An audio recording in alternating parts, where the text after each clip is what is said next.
병자호란 때 척화론 주장한 청음 김상언의 자취사 송이옥. 발음을 지켜 1000명을 기다린 선비. 청나라 끌려가 6년 감금 생활하면서도 오랑캐 꾸짖어 명분과 의리가 지극히 중하니 이를 범하면 재앙. 안동 소산마을에 위치한 청원루. 병자호란 후 김상언이 벼슬을 버리고 낙향한 뒤 은거한 공간이다. 올해 2월 대구에서 안동으로 옮긴 경상북 도청의 지붕은 한옥기와로 단장됐다. 그래서 유서 깊은 도청 인근 전통마을 두 곳과 잘 어울린다. 도청에서 4만파께 거리에 하회마을과 소산마을이 있다. 남쪽 하회마을은 유네스코 세계유산이자 1999년 엘리자베스 2세 영국 여왕이 다녀간 곳이다. 임진왜란을 수습한 서해 류성룡의 고향이다. 하회마을로 가는 길목에 있는 소산마을은 안동 김씨의 600년 새거지다. 이곳은 임진왜란 이후 44년 만에 닥친 병자호란을 온몸으로 맞선 청음 김상언 1570만 1652의 채취가 오롯이 남은 마을이다. 소산마을 입구에 세워진 김상언의 시비. 청음이 청나라로 압송될 당시 지었다는 시를 담고 있다. 경북도와 안동시는 도청 이전에 맞춰 소산마을을 새로 정비했다. 4억 원을 들여 이 마을 출신 문과 급제자 9명을 맞이했던 솥대거리 등을 복원했다. 5월 29일 소산마을 양소당을 지키는 김해 169 안동 김씨 대종손의 안내로 마을을 답사했다. 서울에서 직장 생활을 하다가 안동으로 내려온 지 8년 정도 됐다. 마을 어귀에는 청룡 솥대가 새로 모습을 드러냈다. 꼭대기에 등용을 뜻하는 하늘색 청룡을 조각했다. 건너편 마을 입구에 세워진 바윗돌이 눈길을 끈다. 누구나 한 번은 들었을 시조 한수가 새겨져 있다. 가노라 삼각사나 다시 보자. 한강수야 고국산천을 떠나고자 하렴하는 시절이 하수상하니 올똥말똥하여라. 청음 김상언이 벼슬을 버리고 안동으로 낙향해 은거하던 중 청나라로 잡혀가면서 남긴 우국충절의 고별시다. 표석은 소산마을의 상징이다. 시조의 공간적 배경은 한양인데 이곳에 시비가 세워진 까닭은 무엇일까? 병자호란 1636당시로 거슬러 올라가 보자. 청음의 문인인 우암 송시열이 남긴 묘지명에 근거한다. 김훈의 소설 남한산성에도 관련 이야기가 나온다. 항복문서 찍고 죽음을 청하다. 1637년 인조 15년 1월 피신한 남한산성에서 호조판서 최명길이 온갖 수모를 겪으며 청과 화친하는 글을 짓자 예조판서 청음은 분함을 이기지 못해 항복문서를 찢는다. 당시 명나라는 망해가고 있었다. 조정은 북방 오랑캐인 여진족이 세운 청과 화친하자는 주화론이 대세를 이뤘다. 청음은 목숨을 걸고 화친을 배척하는 척화론을 고수한다. 여진족과 군신의 의를 맺는 것은 굴욕이므로 일전을 불사해야 한다는 것이다. 인조가 묻는다. 어찌 이런 일을 합니까? 청음이 눈물을 흘리며 아랜다. 오늘날 의로는 양립할 수 없으니 청컨대 먼저 소신을 죽여주소서. 인조가 다시 말한다. 경은 어찌 이러는가? 내 한 몸을 위한 꾀가 아니라 위로는 종묘사직을 위함이며 차마 온 결애를 멸망시킬 수 없기 때문이다. 나라와 백성을 지키기 위해 청과 화친이 불가피하다는 것이 인조의 논리였다. 청음이 다시 말한다. 신의 말도 생존을 구하는 것입니다. 이제 임금과 신하가 죽기를 각오하고 지키기로 맹세한다면 전하 위에 죽을 자가 어찌 없겠습니까? 만약 하늘이 끝내 재앙을 거두어 주지 않는다고 해도 돌아가 선왕에게 부끄러울 것이 없습니다. 분위기는 이미 화친으로 흘러가고 있었다. 청음은 물러나와 자결을 결심하고 6일 동안 굶는다. 또 목을 맸으나 아들이 발견해 뜻을 이루지 못한다. 인조는 마침내 12만 대군을 거느린 청태종에 맞서 45일 동안 버틴 남한산성에서 나와 한강 삼전도에서 굴욕적으로 항복한다. 청음은 엎드려 통곡했다. 중국 대륙에서 명나라가 청나라로 교체되던 시기에 청음은 나라의 주권을 지키고자 온몸으로 맞섰다. 청음의 후손들은 대의와 명분만 가슴에 품으면 이스라엘처럼 나라가 망하고 민족이 유랑하다가도 다시 건국할 수 있는 것 아니냐고 말한다. 청음은 관직에서 물러나 안동으로 낙향한다. 그때가 2월이다. 청음은 소산마을 청원루로 들어갔다. 청원루는 청음의 증조부인 김번 1479만 1544의 여생을 보내기 위해 지은 집이다. 김번은 문과에 합격한 뒤 한양 장이동, 경복궁 인근으로 줄여 장동으로 부른다에 정착했다. 이른바 장동 안동 김씨 시대를 연 인물이다. 청원루는 안동시 풍산읍 소살리 소산마을의 가운데 위치해 있다. 안동 김씨 소산 종회에 간판이 걸린 대문을 들어서자 누각은 비어 있었다. 디귿자 구조로 기단을 높게 만든 단층의 다락집 형태다. 대청을 가운데 두고 양쪽에 방이 있다. 본래는 앞쪽에 사랑채가 더 있는 41칸 규모였으나 1934년 홍수 때 무너지고 안채만 남았다고 한다. 건물 아래 보관돼 온 청음집 등 문집 목판은 2003년 한국국학진흥원에 맡겨졌다. 청원루 편액은 주자가 쓴 글씨에서 집자했다. 당호는 본래 주돈이의 명문장 애련설에 나오는 향원익청, 향기는 멀어질수록 맑아진다에서 따왔다고 한다. 하지만 만국의 신하가 은거하면서 청나라를 멀리한다는 뜻으로 굳어졌다. 김해일 종소는 선비에게 의리와 명분은 목숨만큼 소중하다며 청음은 위기에서도 미래를 내다보며 이곳에서 후진을 양성하는 해안이 있었다고 말했다. 손자 둘도 데려다 공부시켰다. 둘째 김수흥과 셋째 김수항이다. 두 손자는 이후 영의정에 오른다. 또 선대의 묘제를 주관하고 제수 마련은 검소할 것을 강조하기도 했다. 청음은 이후 소산마을을 벗어나 산속으로 들어가 숨어 지낸다. 스스로 저리를 다진 것이다. 나라 못 지킨 신하학가산서 숨어 지내. 김상원은 청원루에 머물다 나중에는 학가산으로 은둔지를 옮긴다.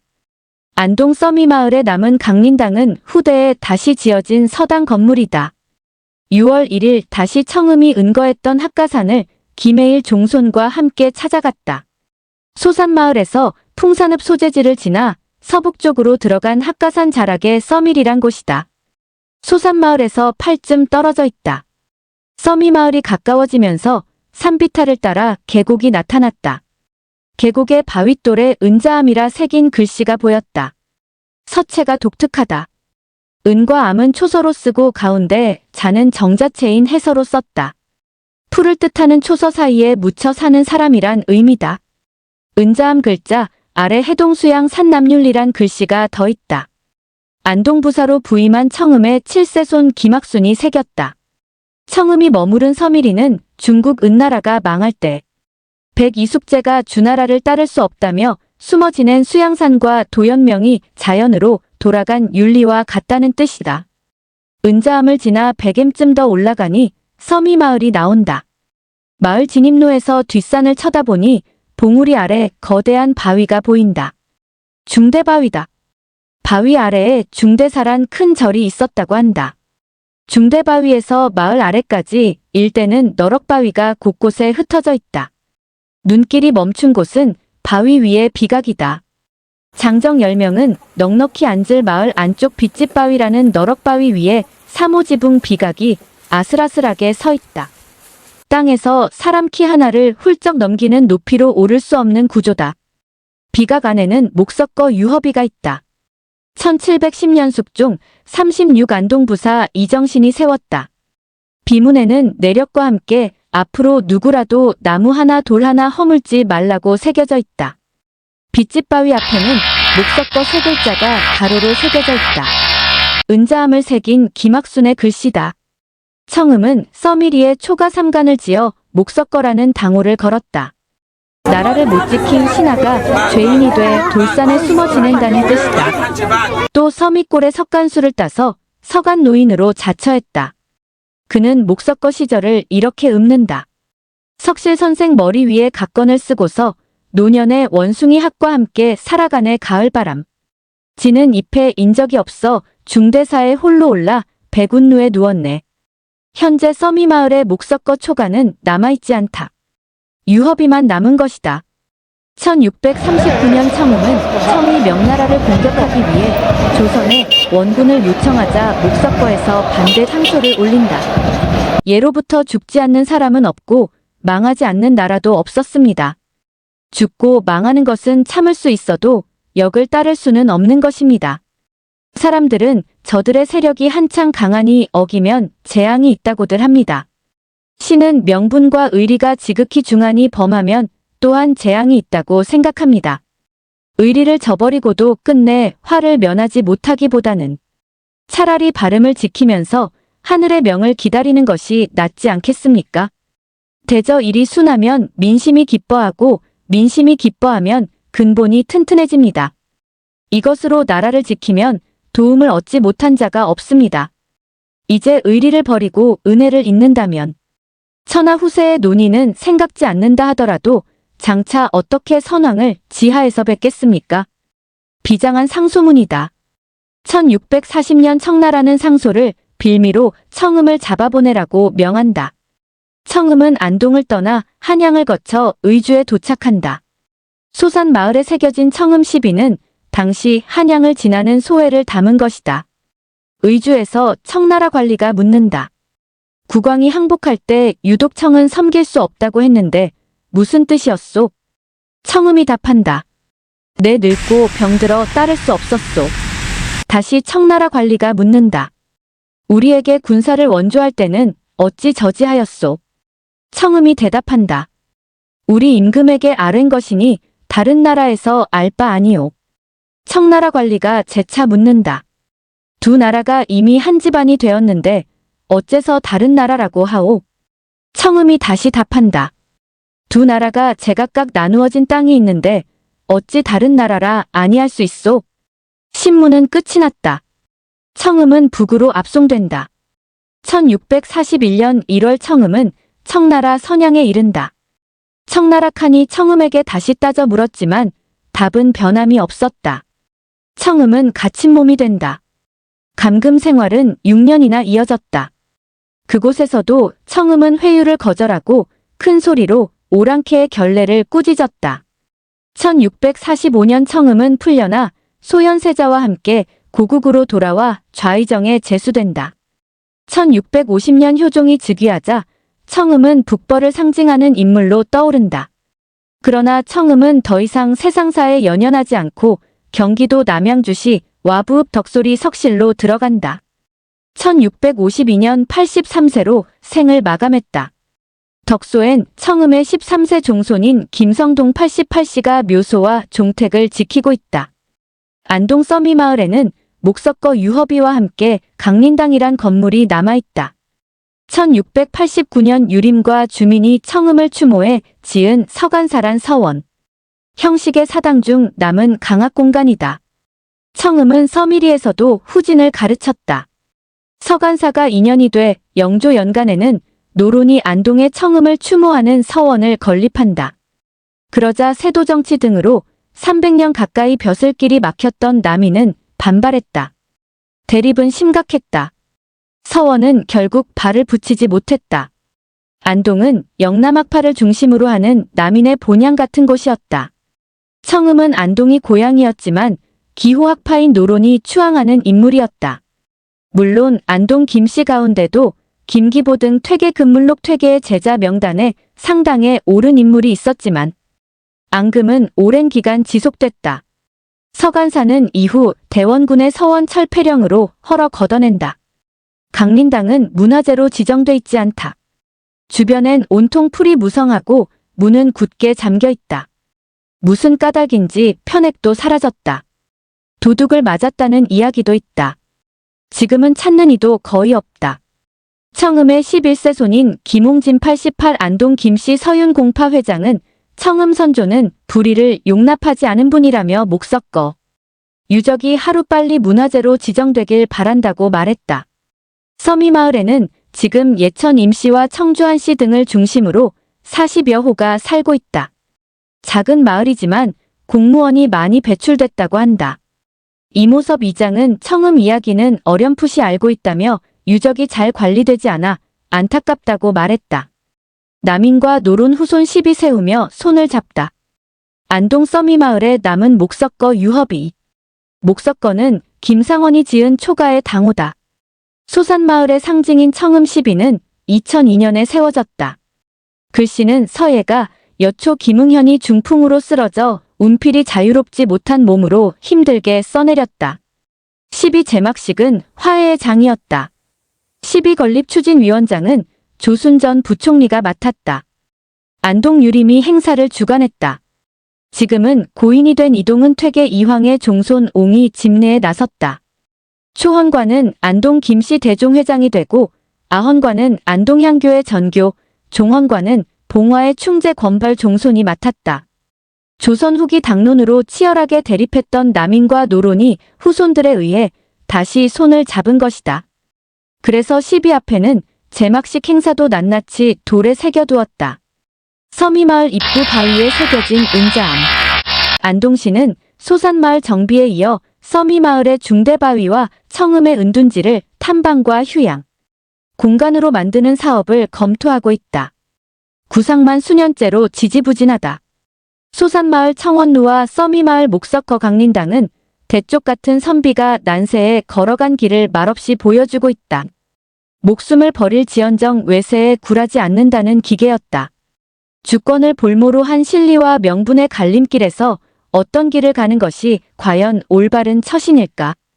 박스기사 안동 김씨 집성촌 소산마을 마이너스 금관자가 서말인 집안의 소박한 상징. 서울에서 소산마을로 옮겨 지은 태고정의 모습. 청풍계 글씨는 선조가 썼다. 영의정 좌의정 우의정 15명, 판서 45명이 났고 문과 급제자는 172명. 소산마을은 경북 안동시 풍산읍 소살리에 자리 잡은 안동 김씨 집성촌이다. 마을 앞으로 풍산 들판이 펼쳐져 있고 낙동강이 흐른다. 마을 이름은 처음에 금산촌이었다. 병자호란 이후 낙향한 청음 김상원이 마을 이름이 너무 화려하고 사치스럽다. 모름지기 검소하다는 소산으로 바꿔야 한다고 주장해서 고쳐졌다. 이 마을의 맨 처음 터를 잡은 입향조는 1419년 세종 1년 비안. 현감을 지낸 구세손 김삼근이다. 마을의 역사는 약 600년이 된다. 1960년대 초반까지 300호였던 마을은 지금 130호 정도로 줄어들었다. 시조는 안동의 성주로 고려, 왕건을 도와 후백제의 견훤을 물리친 김선평이다. 안동 김씨를 흔히 금관자가 서말인 집안이라고 말한다. 금관자는 종이품 이상의 관리가 달고 다닌 망건의 고리다. 그만큼 고위 관직을 많이 배출했다는 뜻이다. 영의정 좌의정 우의정 15명, 판서 45명이 났고 문과 급제자는 172명에 이른다. 물론 늘 따라다니는 비판도 있다. 안동 김씨는 조선 후기 60년 세도 정치로 나라를 어지럽힌 집안이라는 공격이다. 문중은 말을 아낀다. 그러나 충신효자 등도 많이 배출됐다. 소산마을에는 충과 효를 상징하는 건축물이 모두 있다. 청음이 은거한 청원루가 충을 상징한다면 효를 상징하는 삼구정이라는 정자도 따로 있다. 손길이 못 미쳐 주변에 잡초 무성해진 태고정. 삼구정은 절경이다. 정자에 오르니 시원한 바람이 이마를 스쳐간다. 풍산 들녘이 한눈에 들어온다. 수령이 300년 안팎인 느티나무 등 보호수 세 그루가 정자를 둘러싸고 있다. 삼구정은 1496년 김계권의 아들 김영수가 형들과 함께 지었다. 일찍 지아비를 여의고 40여 년을 홀로 지낸 88세 노모 예천권 씨를 즐겁게 하기 위해서다. 효의 표상이다. 정자엔 용제총화를 쓴 성현 등 당대의 명사가 쓴 시판 수십 점이 걸려있다. 마을엔 김정근의 효자문도 남아있다. 마을 안쪽 산자락엔 양소당이 있다. 조선 성종 때의 문신으로 삼구정을 지은 김영수의 옛집이자 안동 김씨의 대종택이다. 당호에 들어간 소자는 근본, 희다, 검소 등의 뜻을 담았다. 사치를 경계하고 검소순박을 추구하겠다는 것이다. 사랑채와 안채문 간 채사당채의 미음자 형태 양소당은 이름 그대로 작고 소박한 편이다. 이곳이 과연 한 시대를 풍미한 세도 가문의 본가인가 의심이 들 정도다. 마을 언덕편에 2006년 중건된 태고정이 있다. 이 정자는 본래 조선 중종 때 서울 인왕산 아래 청풍계의 초가로 지어졌다. 1910년쯤 조선 총독부가 태고정을 허물면서 문중이 서울에서 현판만 가져와 소산마을로 옮겨 지었다. 김해일 종손이 정자 안으로 들어가 붉은 천을 걷어 올리자 선조가 쓴 청풍계 편액이 모습을 드러냈다. 태고정은 여러 임금이 들렀고 명필 한석봉이 편액을 썼다. 관리의 손길이 못 미쳐 주변은 잡초가 무성하다. 삼구정으로 가는 동호봉 오솔길엔 또 하나의 시비가 있다. 조선 성종 때 좌승지를 지낸 문장가 김영의 한글 시조다. 빈 배에 섰는 백로벽파에 씻어 흰가 내 몸이 저리 힘들 마음조차 힐소냐. 만일 마음이 몸과 같으면 너를 조차 놀리라. 안동 김씨의 청백과 절의 정신이 은유적으로 표현돼 있다.